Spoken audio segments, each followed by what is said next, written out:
Of Daniel's book, Joanne? Yes. Hi, everybody. This is Joanne and Jeff, and we are here with two authors who've written about dinosaurs for our pleasure, and I assume theirs. So, Jeff, why don't you introduce Brian? I want to introduce Brian Switek, who is the author of this lovely book, My Beloved Brontosaurus, with the lovely fold-out poster that we'll show you a little bit later. You know what? He's also written another book called Written in Stone, and I have that here. And that's a good one, too. So we'll get to that. And I'd like to introduce you all to Daniel Loxton, and he has written three great children's books. I couldn't find my book on evolution. I couldn't get into campus because of the marathon. We had the Illinois Marathon. I have a copy of that one. There we go. So, yes. What's your subtitle? How you, me? How we and all living things came to be. Yeah. So that was your first children's book, and then you came out with this book, Ankylosaur Attack, which I actually reviewed in video. Read a little excerpt. Thank you. It's so adorable, this book. And then a follow-up, Pterosaur Trouble, which I read. It didn't take long. I'm so excited. It's quite short. Yeah, so what I like about this is that, you guys have both written about dinosaurs, but we've got different audiences, and because dinosaurs are appealing to all ages. So they certainly are. So go.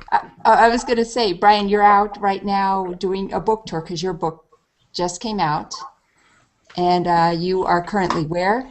In D.C.? I'm in Washington, D.C. Yeah, I just spent the morning going to the National Museum of Natural History, I think is the proper title of the Smithsonian, hanging out with dinosaurs and showing some of my friends a little dino tour there before my talk on Monday at Politics and Prose down here. So I'll take any chance I can get to go look at skeletons. I hopped on a bike immediately and kind of raced back to make sure I got here in time.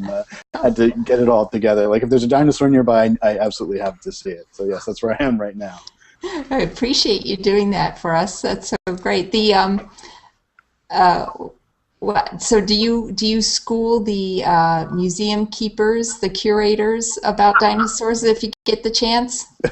If I get the chance, sometimes I like talking to them. I like to thank them in a way because this is a great way of public outreach. They're out there every single day reaching out to members of the public, and sometimes I'll just chat a bit. And if they say something that I know is like a dinosaur myth or something that's been updated, there's something really cool that just came out. I'll bring it up and just try and share a little bit of knowledge and enthusiasm. And the other day I was at the Yale Peabody Museum in New Haven, Connecticut, and I mentioned during my talk that these big sauropod dinosaurs, things like Apatosaurus, they didn't have stomach stones like people used to think. They didn't swallow stones to grind their food, as I'd often been told. Some bird-like dinosaurs did that, but the sauropods didn't. And the docent there was really surprised. He had never heard about this revision and understanding. So anything I'm able to share about dinosaurs with people who can then spread that new information is always a wonderful thing.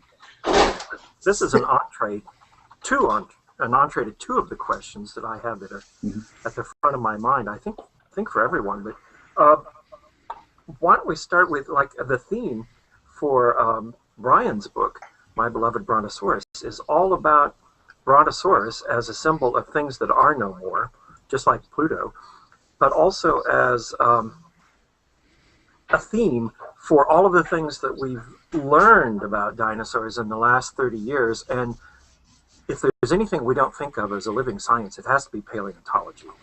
Like you dig up the bones, they were dug up 100 years ago. There they are. Surely we know everything there is. And it's amazing from both of you to be learning about these things that we have learned about recently. Yeah, fossils are often seen as sort of like static remnants of a bygone era, that they're not really that important to life now. Or they're just this dead stuff that collects dust. But the truth of the matter is that we're finding more secrets about dinosaur lives than ever before, drawing more information from the bones, sort of about growth and color, and when they started reproducing. relaxing. Dinosaurs are coming alive in a way that was never possible before, and in doing so, by updating our dinosaurs, they're sort of grading against these classic images of the stupid swamp-bound, blunt-skulled, drab brontosaurus or wallowing stupidly in the Jurassic swamp. I think dinosaurs become cooler and more exciting than ever before as we pull out these secrets from the remains. Well, and Daniel is working this agenda too, because his book has these bizarre little creatures with feathers and stuff flying around, which is not a picture of dinosaurs from my youth.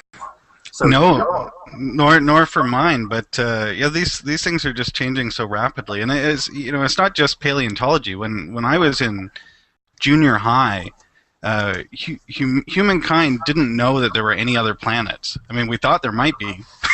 We thought there probably were, but we didn't know, and and now we do. And so many things are turning over so rapidly. It's really difficult for anybody to keep track. It's really difficult, going back to paleontology, for like a poor paleo artist, a children's author, to keep track of this.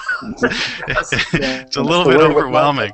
With my book too, I was worried that by the time it came out, it's like a 9-month gestation between turning it in and publishing, that something's going to come out and totally overturn the point of one of the chapters or something like that. Going that quickly. I mean, it's job security in a way. I can always do a second edition. But still, give your best shot at the science as it is. I think you almost mentioned this or something like this, Brian, but don't you take it personally when people say things like, well, we'll never know how, or we'll never know what? And the answer is there are many things that we thought we would never know, and we do. And I really hate it when people say, well, we'll never know this. Well, there are some things that are sort of it'll be very difficult to find out without a time machine. Things to test certain aspects of dinosaur behavior, like how Tyrannosaurus Rex actually used those arms. We can sort of delineate possibilities. Say that they're really, really strong or that they're really stout, and we can kind of come up with ideas about how, but we don't know for sure. But at the same time, there are aspects of dinosaur biology, like color. Color's the big one. I was always told you never ever know. It was mostly a matter of technique. You need to change sort of hypotheses, figure out that birds are living dinosaurs, and then look to new scientific techniques to sort of draw this out. Who knows what we'll be dealing with in terms of new tech and sort of new bones and even older discoveries in stored museums in the coming decades. I think of it this way: like, who knows what kids 20 years down the line are going to get upset about sort of the dinosaurs changing from their youth. Yeah, the color thing was a real mind blower. Like, even just 5 or 6 years ago, kind of thing. I would have thought that was just forever lost beyond the event horizon of the knowable. That there's just no possibility that we could ever get any window onto the color of dinosaurs, and now it turns out we can, and it was a shocker for me. Like, I really I'm still kind of wrapping my head around it, even though I've tried to incorporate some of the color findings into the newer book. But well, and you need to sort of be aware of that, because you're drawing images that are going to like burn into the retinas of children, because they're I look at these. Now you did this. Right, Daniel? I did with my friend Jim Smith, who helps me on all the images. But amazing, yeah, and I love the subtlety of the feathers here, and although that not strictly feathers, but yes, please. This is not strictly a dinosaur. It's Pterosaur Trouble after all. Yes. Oh, dinosaur. That's close enough. Yeah. Big rig, bicycle, whatever. Yeah. Yeah, not a dinosaur and not feathered, but when I started looking at this book, I kind of hoped I could get away without making it fuzzy. TG creatures, it's hard to make them fuzzy. I mean, it makes it more. Yeah, and with the technology that I'm using, which is really cheap, off-the-shelf kind of technology, it's not even possible. So all the fuzz that you see in this story, all these flyaway feathers, and I won't even try to say the technical word for this fuzz that the pterosaurs have, but those things are all painted on by hand. So after the creature is rendered, as a last step in post, I've painted on all the fuzz. I'm just going to talk so the screen goes to me. This is just incredible artwork, and I loved it in your other two books because, you know, not only do you research and you write and tell a story, but you've got all this wonderful artwork. Well, I like the rather surprised in that picture, the sort of surprised but slightly jaded look of the Triceratops. There's business going on here. When the story was developing, I described them to my editor as a gang of bikers nearby. They're big badasses just hanging out in the background, waiting to play their role in the story. And they're really pussycats, I think, in the end. But well, we don't really know how it goes after the camera cuts away, but no, in real life they're kind of ornery creatures. They fought with each other. There are lesions on their frills that show that they were locking horns in specific ways. So I wouldn't want to rub a Triceratops the wrong way. No. Oh, they're a lot bigger than people realize too. I mean, so who among us, the size of a moving truck kind of thing almost. Who would like to offer an authoritative explanation for what is it with dinosaurs and kids? Well, really, it's what's with dinosaurs and all of us. I mean, they're permeated pop culture and everything from lunchboxes to blockbuster movies. And the pop culture explanation, the one I heard most often, is that dinosaurs are big, they're fierce, and they're extinct. So basically, they're nasty, but they're safe. And I don't really buy that per se. I think it more goes back to the fascination that we've had with them for centuries. You know, people have been finding dinosaurs before there was a name for them. And every time people, Native Americans, people in ancient Greek and Rome, people in China and India would find fossil bones, including dinosaur bones, they would come up with myths and legends about these animals. They recognized that these were creatures that lived during some prehistoric time before there were people. And I think it's that kind of fascination. We know that there's something weird and unusual that puts our own existence in context by answering those questions. So, you know, maybe that's a little bit more academic, but I think it's that kind of like, you know, sort of quest for knowledge. We see something like a Tyrannosaurus or a Pterosaurus in this museum now. All those questions: when did it live? What did it look like? What did it sound like? What color was it? Just come tumbling out. We're just drawn to these animals. We want to know, and I think it's that sort of curiosity is really the key to this, or the key point in all this. I'd agree with that, and I'd add that there's this kind of spectacular coincidence that unfolded for some of these creatures, that that some of these things were things that we more or less had in our imagination before we knew they existed. So an example I discuss in my next book, Abominable Science, with Donald Prothero for Columbia University Press, is the example of the great sea serpent of the North Atlantic. Just as that idea was entering into a period of kind of scientific respectability, at that moment it turned out that gigantic marine reptiles were a real thing. And the kind of coincidence in time, you know, really helps to kind of underline the fascination with these real life creatures.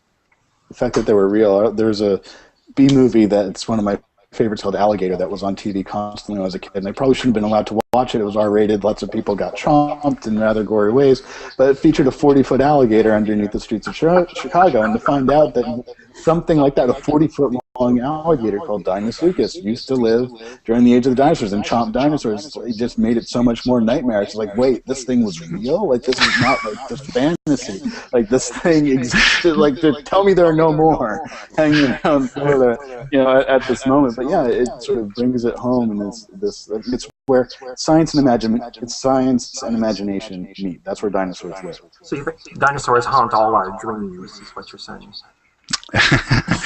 Or nightmares. They do, yeah.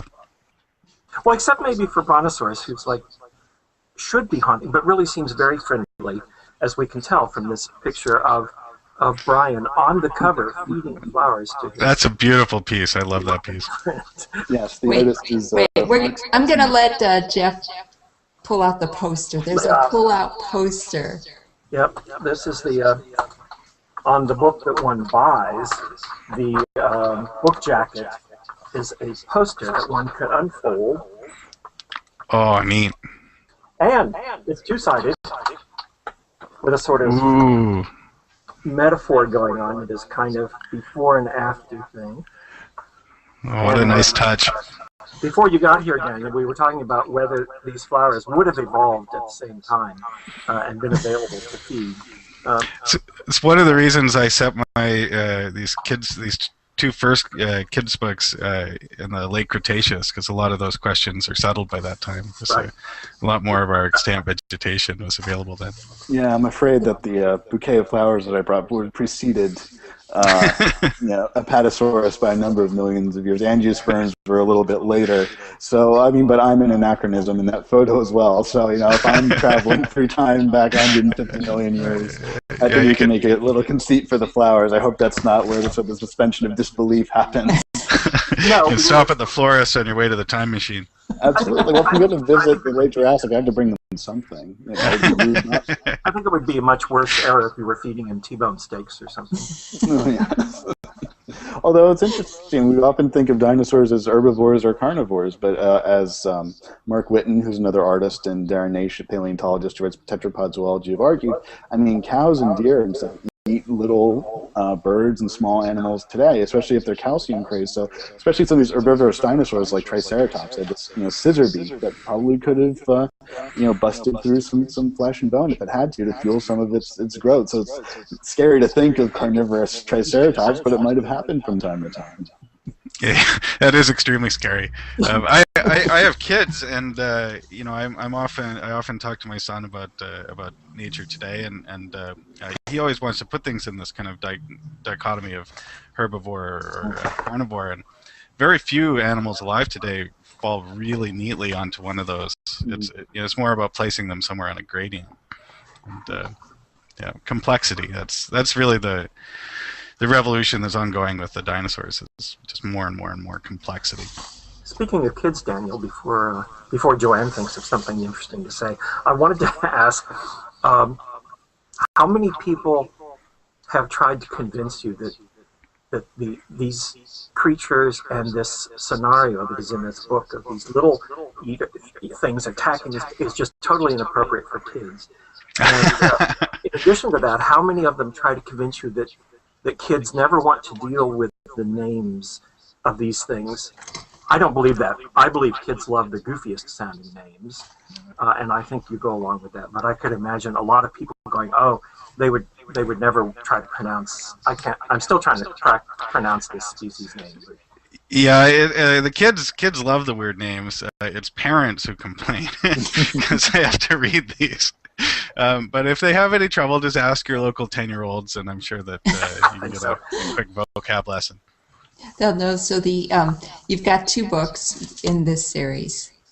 So far, yeah, I'm working on the 3rd one now. So there is now that 3rd one is I feel like I have no sound. I can hear you. You can hear me. Okay. So the 3rd one is going to be in this series, or is this other book you're working on? The other one, the adult academic book, that'll be out in August 6th. But okay. I'm just working now on the 3rd one in the kids Dino series, paleofiction series, and that one will feature. We're going back a little further in time, and that'll feature Plesiosaurus. So we're diving into the ocean for that one. So now a question for both of you, since you both really have written books about this. So Daniel wrote his book on evolution that was aimed towards like 8 to 12-year-olds. Yeah. Maybe a little younger, a little older, depending on the kid, to answer questions about evolution. And then Written in Stone, I think, is also an answer to people who say, well, the fossil record doesn't mean anything. So in a nutshell, what do you guys tell people? I mean, this is a broad question. It's a very broad question. Could you narrow it down just slightly? Okay, why don't we start with what is your main criticism that comes from writing these books? The main resistance from someone who's a denier, let's say. Well, one of the surprising experiences with evolution is that there was really no pushback. It's been quite a successful book. It's more successful than the other books. But there was really no pushback from the creationist community. There was just the opposite. I heard from some really gracious people who said, I don't buy a word of this, but I'm fascinated by it, and I'll be sharing it with my children. And what I did encounter was when we were shopping the book around. It was originally written as content for Junior Skeptic, the kids section of Skeptic magazine, which is my day job. Um, and since the art all existed, the writing existed, we started shopping that around as a book project. And for American publishers in particular, there was a real reluctance to take on what they assumed would be a controversy. Some mentioned that there were certain book distribution channels through schools that might be barred to a book on that topic, and in the end, everybody we talked to said no. And when I came over the border, came home, talking to You're in Kids Camp Canada. Press. Yeah, I'm in Canada, and Kids Camp Press is the largest publisher of children's books in Canada. It's a part of the media giant Chorus, and they snapped it up right away, and it's been a hit for them. It's a national award winner up here, and still very little controversy. People have just generally enjoyed it. Yeah, It's for good. Written I in enjoyed Stone, I didn't really run into any direct opposition once it was out either. Part of it's because I think most of the people who read it were already interested in evolution and science. I don't think it had the sort of broad sort of appeal. It wasn't like the God Delusion or something where people on both sides of the question are reading this thing and reacting to it.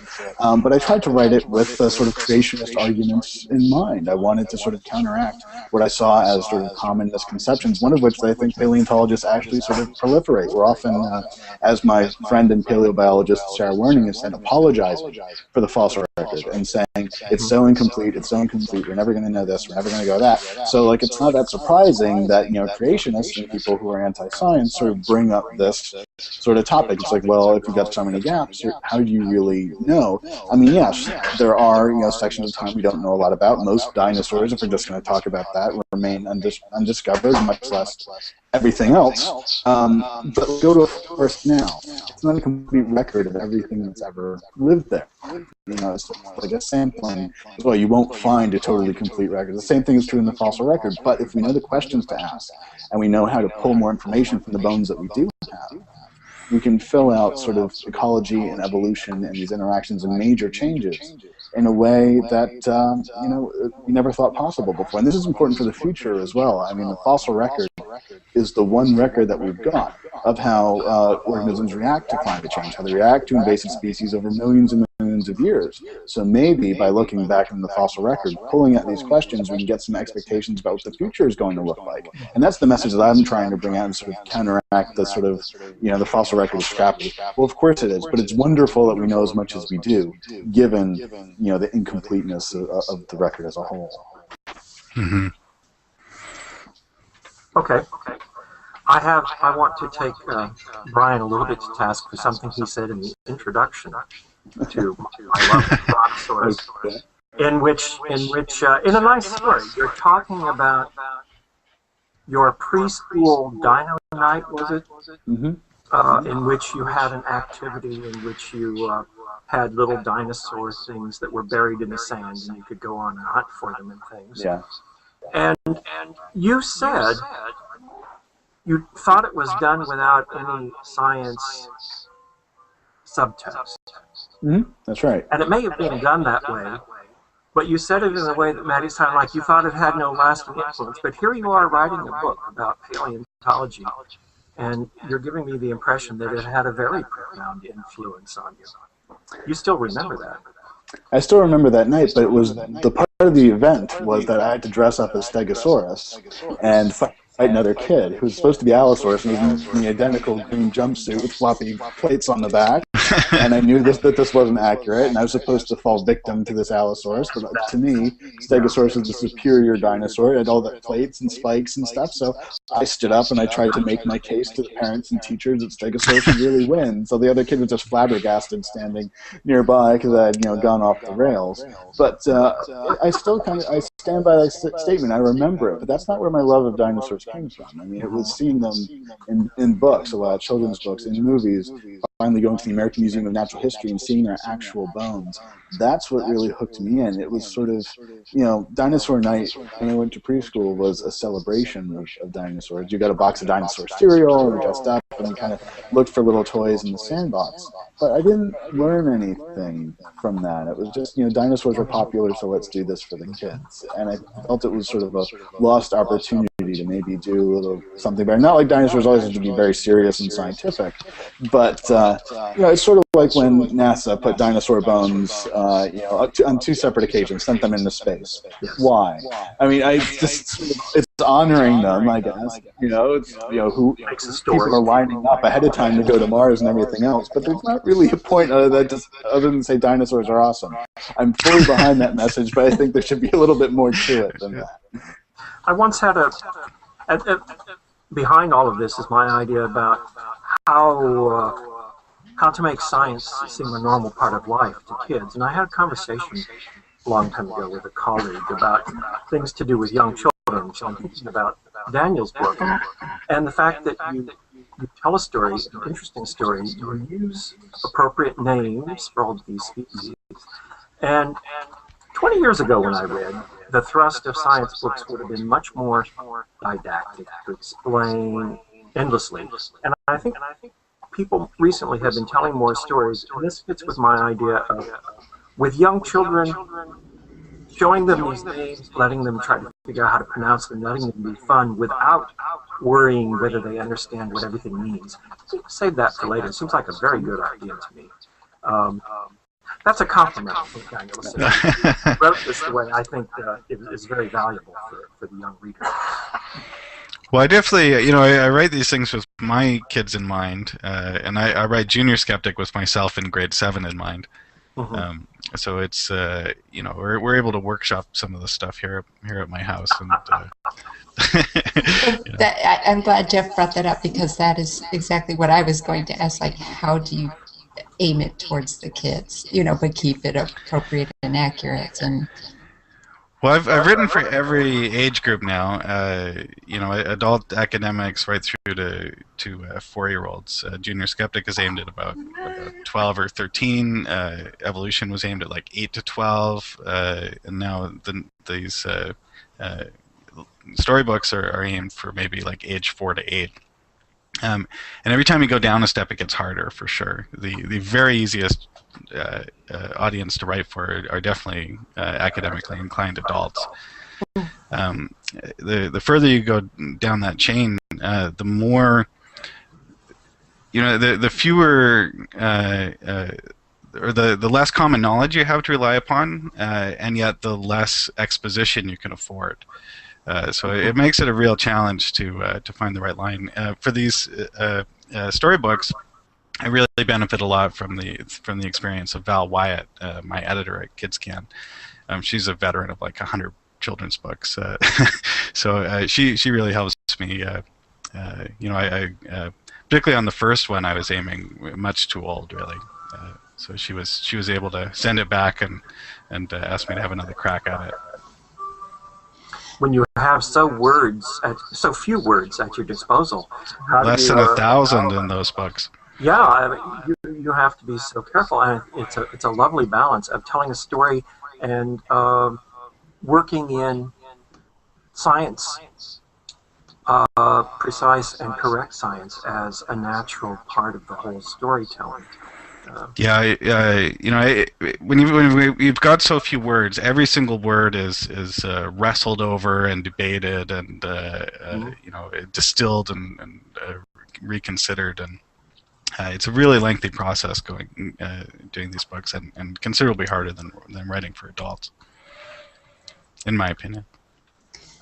So let me ask both of you: did you have a favorite dinosaur book when you were a kid, like Danny and the Dinosaur by Sid Hoff? Very, very famous, very popular. But there were a few others too. Go ahead, Daniel. Go first. Well, I was just going to say I do, and I had hoped it was going to be within arm's reach because it's such a beauty, and I still have it. But I would have to run into the other room to grab it, I think. But do you remember what it's called? I think it was just called Dinosaurs. It's like a golden book. It's got this beautiful Allosaurus on the front. It's not very accurate, but it was really gorgeously painted and inspiring. It is an image that really has stuck with me. Yeah, I actually got in trouble in first grade for taking out too many dinosaur books that were supposedly above my reading level. So, whittling it down to one is difficult, but there was a little golden book that had was actually illustrated by the son of Rudolf Zallinger, who did the Age of Reptiles mural in Yale Peabody Museum, and it just had then what was called Brontosaurus on the front and Allosaurus that was kind of awkward and dumpy looking on there. But to me, that like perfectly matched the skeletons I saw. The Brontosaurus on this cover was actually modeled after the American Museum of Natural History specimen. If you like sort of held up this illustration in front of it, it perfectly matched it. And yeah, I mean that to me is the epitome of the dinosaur imagery of that era. That's dinosaurs as I first encountered them, and I still cherish it. I actually bought a copy. I lost the one I originally had, but when I was researching this book, I went back and tried to buy as many of the childhood dinosaur books as I could, just to sort of recapture and remember what I was thinking so many years ago. So here's a question, cultural question. You know, Barney the dinosaur. Did you guys ever watch that? I only had to endure it because my kids were that age when he was very popular. Yeah, when he was getting very popular, my brothers and sisters were of that age as well. He was on for a while. I was too old for Barney by then, so I couldn't really say. It seems Barney's cultural presence has sort of been scaled back or superseded. I haven't heard, I think he's still around, but I haven't seen too much. He's not the cultural phenomenon that he used to be. I haven't seen another dinosaur replace him, but I'm not sure I'd watch another Barney per se. Speaking of getting the colors wrong, but we could be wrong. It could be correct. No purple. Yeah, I think I dodged a bullet regarding Barney. I think that my own kids they came in a little bit after Barney. So, but thankfully, I suppose there's still extremely irritating children's television for them to enjoy. Speaking of getting things wrong, I have a small anecdote and name to drop, and I promised I would tell Joanne this story. When I started graduate school, almost in prehistoric times, this was around 1978, we were very proud of our small department, physics department at Wesleyan, where one of our faculty was known for being the guy who would go off in the summers to do dinosaur films with bones, and we were exceedingly proud that he was the one who had corrected the head on what we then knew as the Brontosaurus. So I was one of the people, and I'm very happy, Brian, that you at least have Jack McIntosh's name in the index. I wanted to thank you for that. It sort of verified the story. I would have been really upset if I found out that he hadn't actually done that, but he was. And he was a terrific teacher, and he was on my dissertation committee. So that's my my one claim to connection. Yeah, I think he's a fascinating personality, a physicist turned avocational paleontologist who took care of one of the major problems. He just discovered the proper skull of a Pterosaurus. I mean, it gives people like me hope. Like I flunked out of Rutgers twice. I don't have an academic degree, but I love dinosaurs. I go into the field and I help in museums. I've written a few technical papers about them. It shows like even relatively late in life, you can get bitten by dinosaurs in a way and jump and he in. certainly has a lot of personality. Yes, I haven't had the pleasure of meeting him, but he's a legend. Yeah. Thank you for saying that.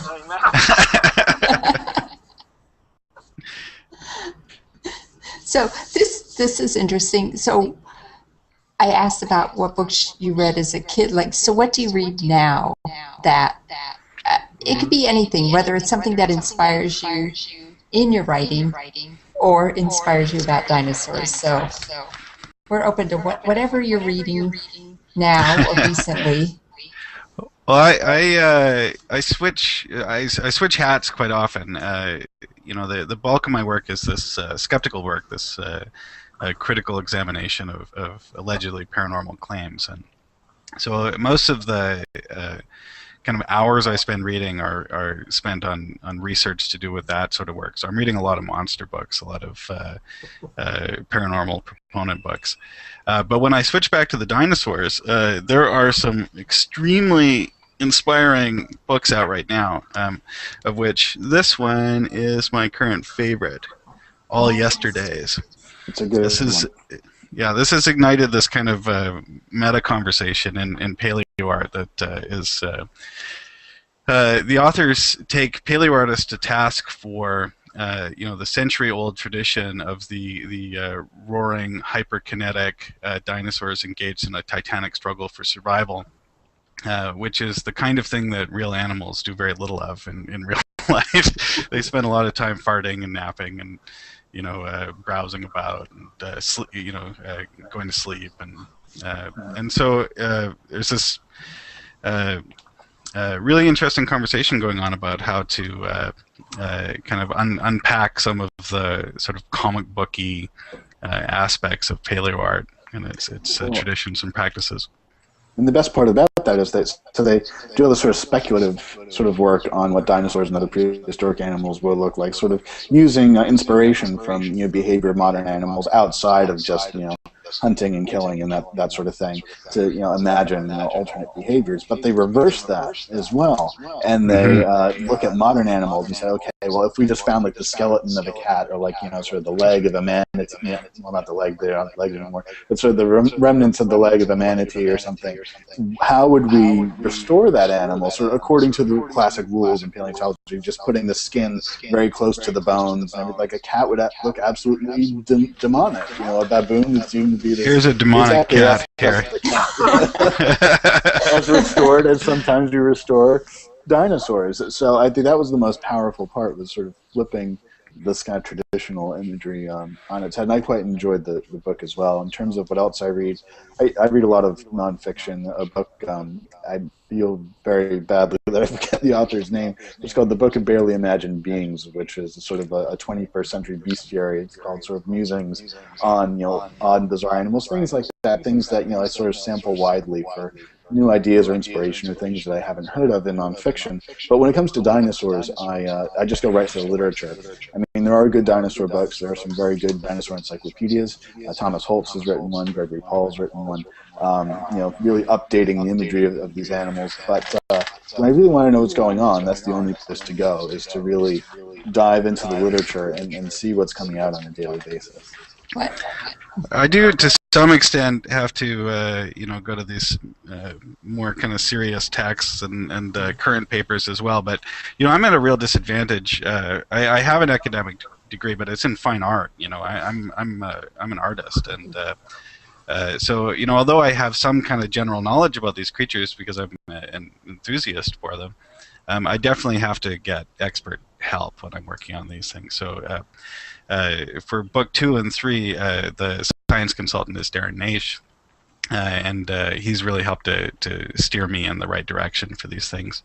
For evolution, I relied a lot upon my own brother, who's a paleontologist, and also Donald Prothero, who's my co-author for Abominable Science, coming up next.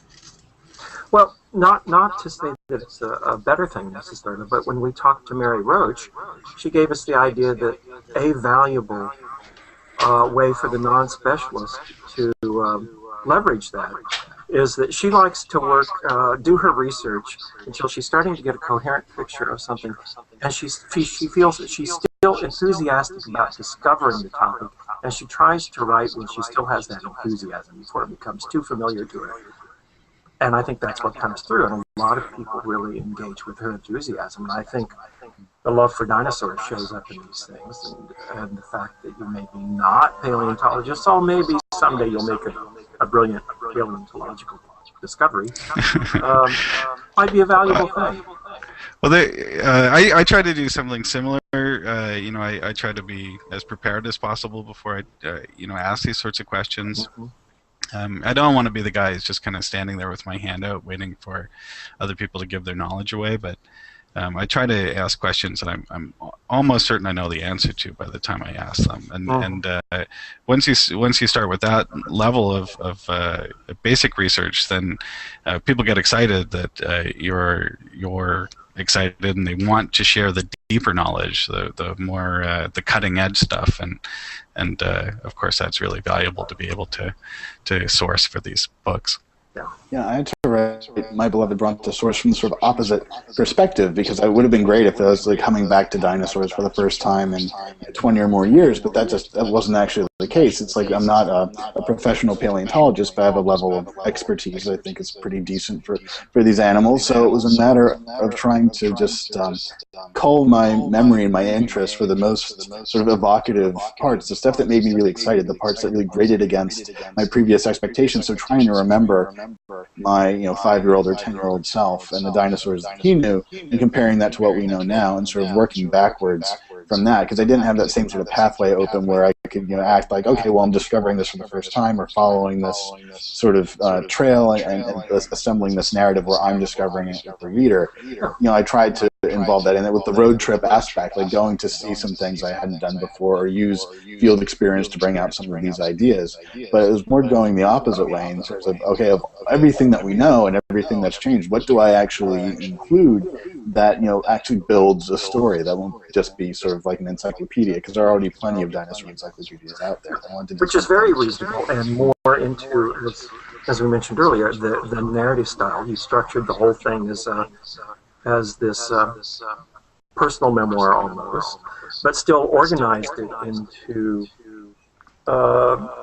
chapters that we can deal with about how dinosaurs have sex, what they really look like, how we discovered things, how things have changed. And that's a nice balance to the storytelling. And I think that's sort of a modern approach, and that builds on the enthusiasm too, which is what makes the book work. Well, thanks. Yeah, I mean, Written in Stone was very much an explaining sort of book, so I was sort of acting as the authority and kind of going over history, and in some ways, a lot of stretches were, kind of dry, or I could have done better, or, looking back at it now, I might have taken a slightly different approach, but the book was mostly sort of the way that I blog, and sort of, I was really excited, and here's me trying to explain this, whereas with My Beloved Brontosaurus, I tried to make it a lot more personal, and sort of my own, I figured, maybe this is sort of egotistical, but what excited me about dinosaurs might appeal to people who maybe aren't as much dinomaniacs as I am, but maybe there'll be threads there that they can latch on to, say, oh yeah, why is that different now, and follow those sort of questions. Yeah. Well, or even getting that kind of response that you got from the curator or the docent that, oh, I didn't know that. I didn't know that was different. And I'm sure there's plenty of people walking around thinking that Brontosaurus is still your correct attribution for this, skeleton. Yeah, which is kind of funny, because whenever on a lot of the excerpts and stuff, I mean, this, I guess, fits in the, don't read the comments on the internet. Like when I did the Talk Nerdy to Me Never read the video comments. with Cara Santa Maria, half the comments were, well, we've known about this already for so long. It's like, well, yeah, we have. Since 1903, the name has been defunct, and since the 1970s, Apatosaurus has taken precedence, thanks to Jack McIntosh. But still, a lot of people are confused, or they don't really know, or sort of they both exist at the same time. And either way, as we discussed earlier, I was trying to use Brontosaurus as like the baseline, the symbol of how we used to view these animals, so we can really gauge how far we've come along. I'm not sort of advocating for the resurrection of this dinosaur in a way. I don't necessarily want this dinosaur back, but she's useful to us in terms of gauging just how much science has transformed what we thought we knew. I mean, really, the book is about the process of science. Like, yes, my focus is dinosaurs, and you're going to learn a lot about dinosaurs by reading it, but it's really an exploration of how science works, just as Written in Stone was. That's what I'm most interested in, is conveying to people that this isn't just a matter of collecting facts and sort of storing them to collect dust on shelves. We're constantly going back and revising, and we're getting a better picture of what nature is, how it works, how evolution works. But we're constantly altering our perceptions as well. And that's what I love when I read a good book about science, is like when they really explain, give a snapshot of how it's done, how it's imperfect, and yet we go back and re-examine and do that, and how science is really like chasing marbles on the deck of a ship. It's not just, oh, we did it, we're done. We're continually going. And so actually I was going to ask you a question, but you just answered it. Well, when it comes to this business of correcting mistakes, or correcting popular falsehoods, over in skeptical circles, we talk about unsinkable rubber ducks. That no matter how many times you debunk certain kinds of ideas, there are still millions of people who believe them and accept them. So decade after decade, it's kind of a treadmill, and people find this discouraging. But I think it oughtn't to be discouraging. It's just human nature. Generations are a treadmill, and in every generation, humans come to these questions, come to these stories with the same kind of human nature and the same kind of wonder and the same kinds of intuitions, and they make the same sorts of mistakes, and they repeat the same kinds of falsehoods, and you just have to continue to have that conversation forever. That's just the nature of education. Well, I think in our approach to this, it's important not to be condescending, because it's easy to go, well, that's wrong, we've known that it's wrong, and everything else. Like when someone mentions, like, sorry, I had this Twitter debate almost with Jose Canseco, of all people, not so long ago, but he was arguing that ancient gravity was different, and therefore that's what allowed dinosaurs to get so big. And my first reaction is like, oh geez, like no, there's no way that this actually happened. There's no evidence for this whatsoever. But I wrote a post responding saying, actually, some people have suggested this, or this has at least been considered. There's a major review article that said, like, look, ancient gravity wasn't different. It didn't have an effect. The ancient oxygen. Like, yes, it's not accurate, but it's something that people have at least thought of and sort of put out there and refuted. But it's not such a wild idea whatsoever. And that's what I try and do when I'm doing these corrections. Like, or one of two things. The first thing is say, that's not actually maybe so strange after all, or especially paleontologists have actually thought of this before. It's like, this has actually come up, and now we know this. And the other side is trying to replace the imagery of what once was with something positive, something new. And that's really why I tried to make this sort of my ode to the new dinosaurs, not just correcting what was wrong, but saying, look at how much more magnificent they are now. A Pterosaurus with its tail lifted and its neck up, and maybe with a little bit of fuzz here and there, and with the proper skull and everything else. It's a much more wonderful animal, I think. And the imagery is so beautiful compared to sort of the drab one that I grew up with. I think it's important not just to take away, but to put something back, sort of in its place when we can. Yeah, and that can be a challenge when I'm talking about cryptids or these other kind of fantastical ideas. With dinosaurs, there's no kind of bait and switch. When you take away the old, you give even more in return. The current creatures are just getting more and more fabulous and fantastic, and more and more complicated and beautiful. That's great. I agree. I mean, that's what, when I was reading Brian's book, that's what I came away with. It wasn't just like Pluto's not a planet, but it's still out there. And I don't know if there's a way to make it more fanciful, but in a way, though, the give it feathers. Yeah. The equivalent, put a bird on it, from put feathers on it. Yeah. So the designation and I don't want to say imagining necessarily, but the new style of the dinosaur is just so much better, and I agree. And that's I was hoping that's what you were saying in your book, because that's what I left with. I was like, this is great. And to me, growing up going Brontosaurus, it was good to, I knew it changed a while ago, but it was nice to read about the change and to relate. Yeah, I think one of the people who is really leading the charge in terms of the new imagery is an artist friend of mine named John Conway, and he recently did this illustration of a Tyrannosaurus Rex. He was one of the artists in all Yesterdays that Daniel showed before. He did this Tyrannosaurus Rex covered in this in black fuzz, I think, and it's absolutely gorgeous. I mean, usually when I've seen Tyrannosaurs restored with feathers, it's usually half-hearted, because we don't like thinking of them that way often. So it's like we kind of half commit to it. But when someone really commits to it and does it right and sort of uses their artistic license for good, I guess these animals come out looking just as fierce, but also as wonderful as ever. I don't really have much truck with the argument, well, you're just making them look like giant chickens if you put well, if you do it badly, you do. There's a Deinonychus that I've seen. I think it's in a museum around Las Vegas that kind of looks like Robert Smith from The Cure as a dinosaur with just feathers stuck out at odd angles and all mussed up and stuff. Do it like that is going to look bad, but if you do what John does and you do what Daniel does and you really know your science and you take cues from modern animals and use speculation where necessary, if you do it right, these animals come out just as wonderful, if not more so, than they've ever been. I've never understood the argument that a 40-foot carnivorous big bird would not be very, very scary. Yeah. Self-evidently terrifying. Yeah, well, if you stop to laugh at it, it can still outrun you. It ran 10, 15 miles an hour, so unless you're an Olympian, you're not going to outrun it anyway. You're just giving it a head start. Well, one the quick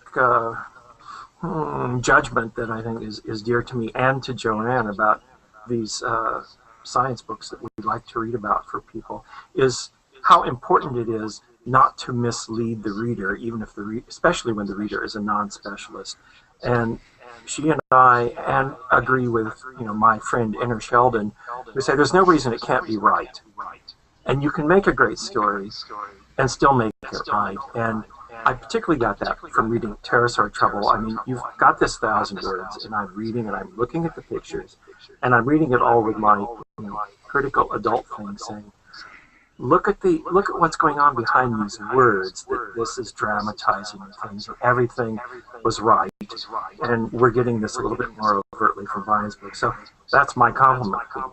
It's like I'm always happy to see it because I don't think there's any reason it can't be right, and I'm so glad to see what it is. Well, thank you. It may be evident to people who look at the book that it took a real lot of work to create those pictures. It took a really long time, and I've worked really hard to try and keep it right. But here's the thing. This kind of photorealist CG artwork looks real, but it isn't, and this is kind of its strength and its danger at the same time. So, in both of those books, they're late Cretaceous stories. We've got T-Rex in both books. They're bald T-Rexes. They're scaly T-Rexes. This is an idea that. It goes back to the earlier conversation about how quickly things are changing. When I started working on this series and we designed these T-Rexes, the feather thing, it seemed like it was a little bit speculative, a little bit far out for T-Rexes, and even now it's not locked in stone, but it's looking extremely likely. So if I were to start the book now, I would start with feathers in mind for the T-Rexes. We have it for the little theropods in Pterosaur Trouble, but for the big ones, they're looking more and more feathered as time goes by. So, Brian, you've seen Daniel's books. That's right. Yeah, they're absolutely gorgeous, and I think the challenge I didn't appreciate is less than 1,000 words to tell that story. I mean, that's less than a blog post for me. So it is, yeah. All mine are like 1,500 words. Yeah, like every word counts, like you said. So absolutely gorgeous. So you'll be sharing those with future children, nieces, nephews, whatever. I have not decided to increase my Darwinian fitness anytime in the near future. But should I have any nieces or nephews or visitors from out of town with small children, yes, absolutely, I'll be sharing those books with them. Yes. I was not asking if you were expanding your family. That would be rude, but yes. Well, gentlemen, I'm so happy you joined us. Thank you very much for inviting us. Yes, it was a pleasure to be here. No, it was great to talk about your books and to share them with everybody. And I look forward to everything else you guys do. And we'll be sure to have you back on. Should we discuss, bring in other dinosaur experts? There was a book about dinosaur sex specifically, wasn't there? Well, there is. I haven't seen it. My friend John Long called Dawn of the Deed. That was not only dinosaurs, but sort of sex throughout prehistory. So that could be quite fun. Have a dinosaur party and invite some paleontologists to geek out. Yeah, there's for my next book, Abominable Science. There's a bigger paleo component than you might expect. Talking about cryptids, a lot of people speculate that Bigfoot could be the result of an extant